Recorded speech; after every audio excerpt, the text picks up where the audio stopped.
Peter, what was the first spark behind the Elemental?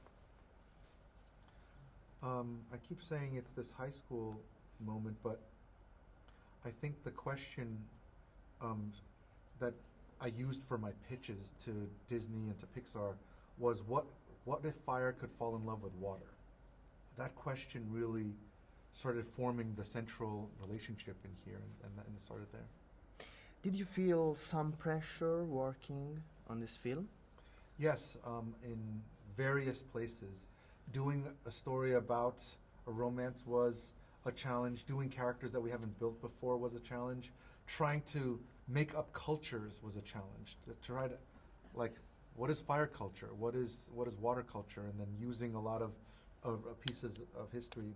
But I feel like I don't think I could do this again because so many levels of it was really difficult.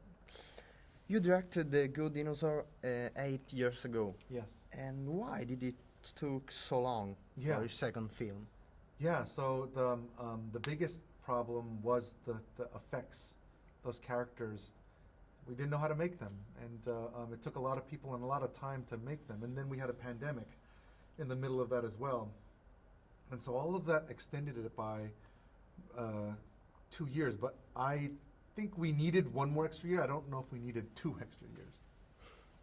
So, and what's your favorite animation movie ever? Your main inspiration?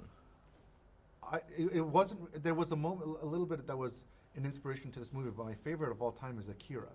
It was this Japanese anime by Otomo that blew my mind in world building. Okay. Just one question. What do you think about the advance of artificial intelligence in the field of animation?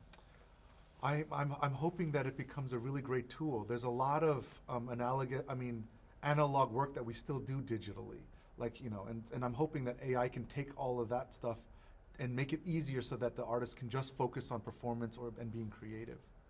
Thank you. And do you like Rome, Italy? Oh yes, absolutely. I just want to see more of it. I just can't believe just even a little taste of it is so overwhelming that I just can't wait to see more. So also the Italian movies, Italian cinema. Oh yes, yeah. Look, I grew up with a lot because my mother loved old films. She just loved it, and so we watched a lot of Fellini. We watched a lot of those older films, and all the American movies that were made in Italy. And the cinema is so rich. Yeah, I love it. Thank you, Peter. Thank you very much. Thank you. Bye.